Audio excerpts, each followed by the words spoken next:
ಸಾವಿರ ಲಕ್ಷ ಕೋಟಿ 48.21.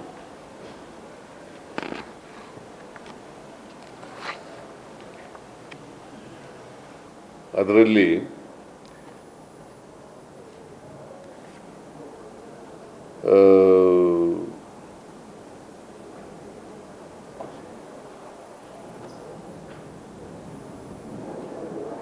ಒಟ್ಟಾರೆ ಸ್ವೀಕೃತಿಗಳು ಅಂದರೆ ರಿಸೀಟ್ಸ್, ಟೋಟಲ್ ರಿಸೀಟ್ಸ್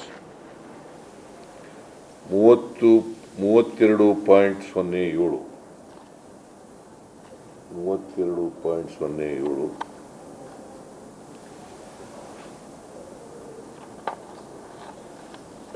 ಆಮೇಲೆ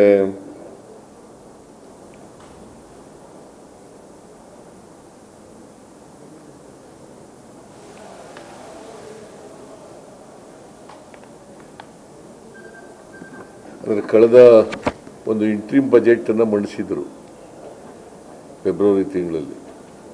ಚುನಾವಣೆಗಿಂತ ಮುಂಚಿತವಾಗಿ ಒಂದು ಇಂಟ್ರಿಮ್ ಬಜೆಟ್ ಮಂಡಿಸಿದರು. ಆಗ ರಿಸೀಟ್ಸು 30.8 ಲಕ್ಷ ಕೋಟಿ ಅಂತ ಹೇಳಿದರು. ಈಗ ಮಂಡಿಸಿರ್ತಕ್ಕಂಥ ಬಜೆಟ್ನಲ್ಲಿ 1,27,000 ಕೋಟಿಗಳಷ್ಟು ಹೆಚ್ಚಿನ ಪ್ರಮಾಣದಲ್ಲಿ ಸ್ವೀಕೃತಿಯಾಗಿದೆ ಅಂತ ಹೇಳ್ತಾರೆ. ಇದಕ್ಕೆ ಕಾರಣ ಈ ರಿಸರ್ವ್ ಬ್ಯಾಂಕ್ ಆಫ್ ಇಂಡಿಯಾ ಡಿವಿಡೆಂಡ್ಸ್ನ ಕೊಟ್ಟಿದ್ದಾರೆ. ಸುಮಾರು 1 ಲಕ್ಷ ಕೋಟಿಗೂ ಹೆಚ್ಚು ಕೊಟ್ಟಿದ್ದಾರೆ. ಸೊ ಹಾಗಾಗಿ ಜಾಸ್ತಿ ಆದಾಗ ಕಾಣಿಸುತ್ತೆ. ಆಮೇಲೆ ನಿರ್ಮಲಾ ಸೀತಾರಾಮನ್ ಅವರು ಒಟ್ಟು ಬಜೆಟ್ ಗಾತ್ರದಲ್ಲಿ 48.21 ಲಕ್ಷ ಕೋಟಿ ರೂಪಾಯಿಗಳಲ್ಲಿ 14.1 ಲಕ್ಷ ಕೋಟಿ ರೂಪಾಯಿಗಳಷ್ಟು ಸಾಲ ತಗೋತಾ ಇದೆ.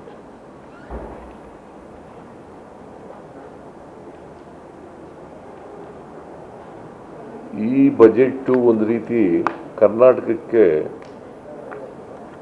ನಿರ್ಮಲಾ ಸೀತಾರಾಮನ್ ಅವರು ಚುಂಬು ಕೊಟ್ಟಿದ್ದಾರೆ. ಕರ್ನಾಟಕಕ್ಕೆ ಏನು ಕೊಟ್ಟು ಸಿಕ್ಕಿಲ್ಲ.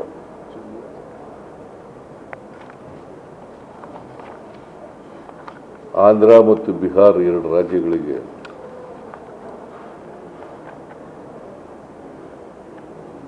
ಅನುದಾನ ಕೊಟ್ಟಿರೋದು ಬಿಟ್ಟರೆ, ವಿಶೇಷ ಅನುದಾನ ಕೊಟ್ಟಿರೋದು ಬಿಟ್ಟರೆ ಬೇರೆ ರಾಜ್ಯಗಳಿಗೆ ಅನುದಾನವನ್ನು ಕೊಟ್ಟಿಲ್ಲ. ಯಾಕಂತಂದರೆ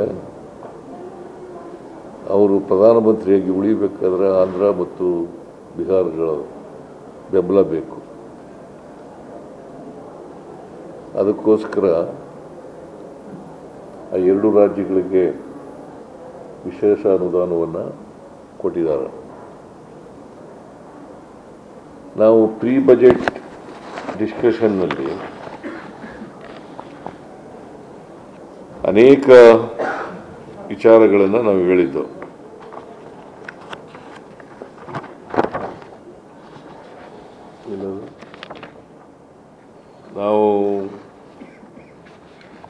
ನಾನು ಹೋಗಕ್ಕಾಗಿರಲಿಲ್ಲ. ಕೃಷ್ಣ ಬೈರೇಗೌಡರನ್ನು ಕಳಿಸ್ಕೊಟ್ಟಿದ್ದೆ. ಪ್ರೀ ಬಜೆಟ್ ಡಿಸ್ಕಷನ್ ಕರೆದಿದ್ರು ಮುಖ್ಯಮಂತ್ರಿಗಳನ್ನು ಕರೆದಿದ್ರು.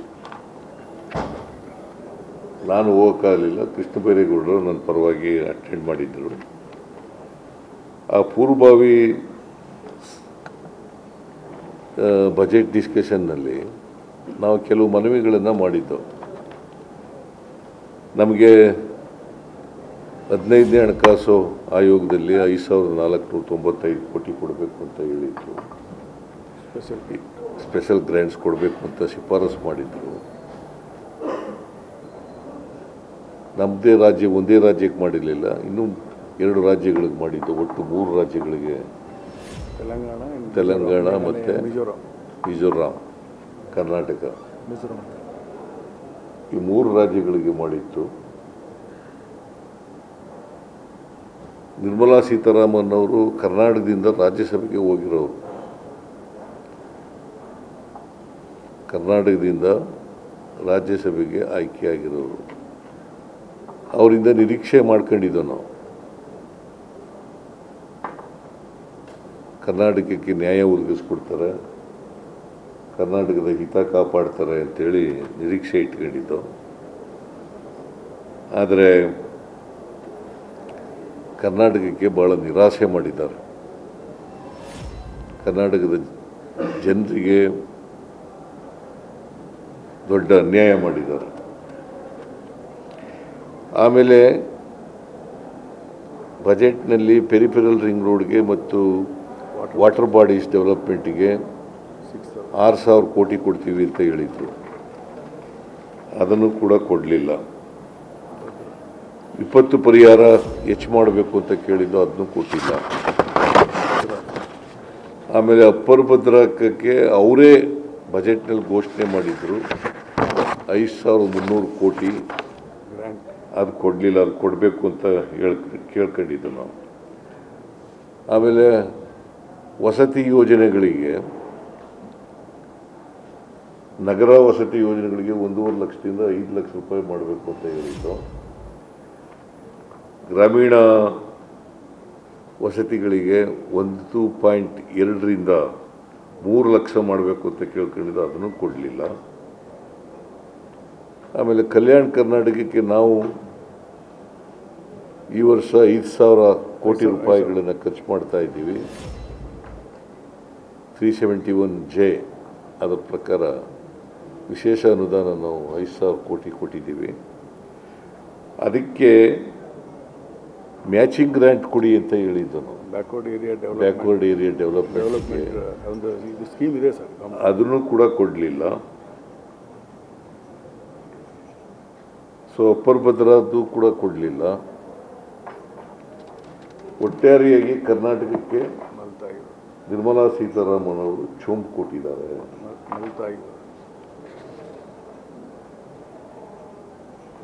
ಈ ಬಜೆಟ್ನಲ್ಲಿ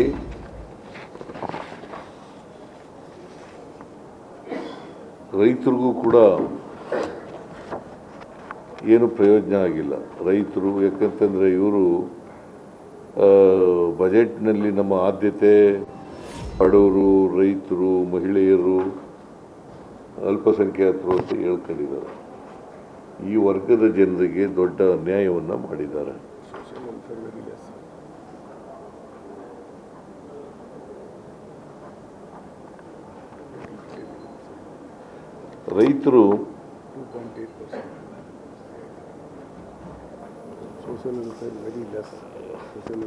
ರೈತರು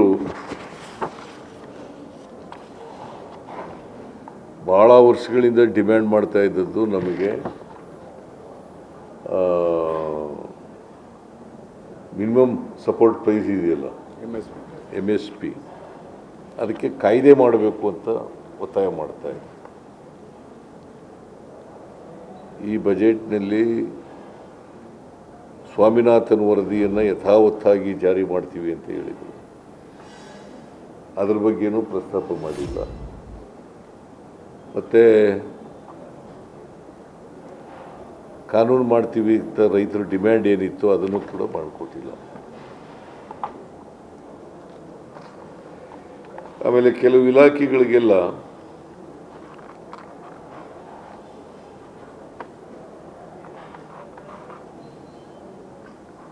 ಈ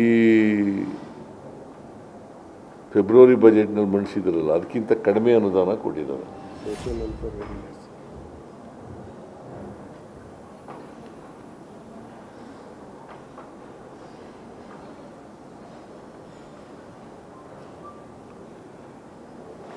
ಶಿಕ್ಷಣಕ್ಕೆ 1.21 ಲಕ್ಷ ಇತ್ತು, ಅದು